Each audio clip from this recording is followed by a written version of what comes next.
Bonjour les amis, alors continuons notre Genèse au chapitre 25, sans Abraham certes, les versets 12 à 18.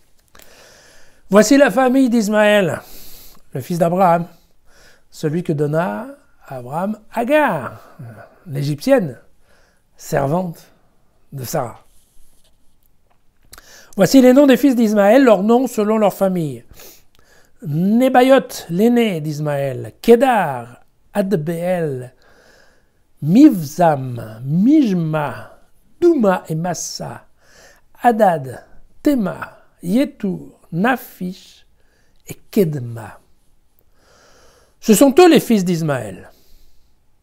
Et tels sont leurs noms. Établis en douars et campements, ils avaient 12 chefs pour autant de groupes. Voici les années de la vie d'Ismaël, 137 ans. Puis il expira. Il mourut et fut réuni aux siens. Les Ismaélites demeurèrent de Havila à Chour, aux confins de l'Égypte, jusqu'à Achour, chacun face à tous ses frères, prêts à leur tomber dessus. Voilà.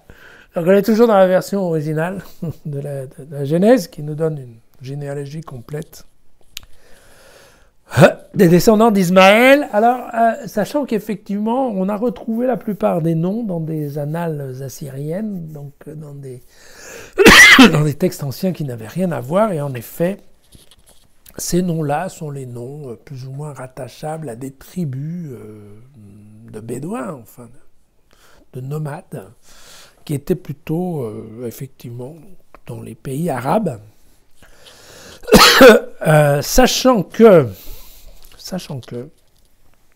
au moment où on écrit la Genèse, même la version originale, donc je vous avais dit c'est environ moins 540, on pense que au moment de l'invasion des Babyloniens, en fait, tous ces peuples-là qui étaient dans cette région arabe ont tous été complètement chassés. En fait, ils sont partis en courant. Et ils sont tous partis se réfugier en Judée, et on en trouve partout, même dans les montagnes. C'est-à-dire qu'en fait, les Ismaélites, comme on dit, mais c'est vrai aussi pour les Édonites, en fait, sont des gens qui, globalement, se sont distribués dans toute la région de Canaan. On se souviendra peut-être que dans le chapitre 17 de la Genèse, alors qu'il y avait une discussion entre Abraham et Dieu, et Abraham s'impatientait du fait qu'on lui en avait beaucoup promis, mais il n'avait toujours qu'un seul fils qui était Ismaël. Et vous vous souvenez, à l'époque, Dieu lui avait dit « Mais non, je ne sais pas pourquoi tu nous embêtes. D'abord, Sarah va être enceinte, elle va te donner un fils qui, lui, sera vraiment ton héritier, mais en plus de ça, tu auras plein d'enfants. » Et on se souvient peut-être que voilà, Abraham avait un peu négocié, entre guillemets, en disant « Oui, mais attends, c'est pas parce que je vais en avoir un autre, Ismaël, qu'est-ce que t'en fais, quoi, hein, c'est quand même mon fils. » Et à l'époque, Dieu lui avait répondu « Mais t'inquiète pas pour Ismaël, je vais t'exaucer, il va avoir une grande descendance. » Et il parlait des 12 princes. Et donc vous voyez bien que c'est de ça dont on parle aujourd'hui. Les 12 princes, ce sont les 12 enfants d'Ismaël. Voilà.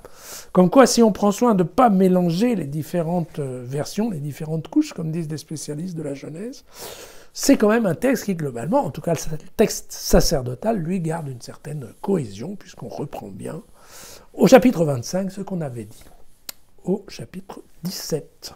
Voilà, à demain.